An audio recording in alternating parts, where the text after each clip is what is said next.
Kami ang Dagut Mangyan Team ng Oriental Mindoro. Kami ang Team Kalingap!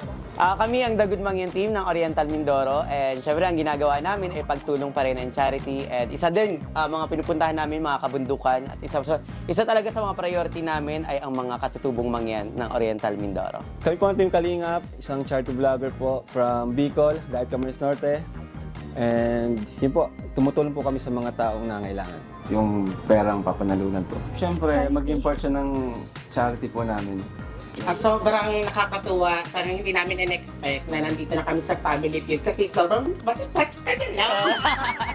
Kaya thank you so much. Syempre, yung mapapanalunan namin dito na premyo na cash is para din sa aming mga katutubong mangyan. So wala kaming makukuha doon kahit na piso. Kung makuha man namin yung jackpot doon, para sa kanilang lahat yun. Sa The Good Mangyan Team, good luck po sa atin and enjoy lang po natin. Yes. Mensahe ko lang din sa kalaban is mag-enjoy lang tayo and best good luck talaga sa atin. Abangan kami dito lang sa Family Feud!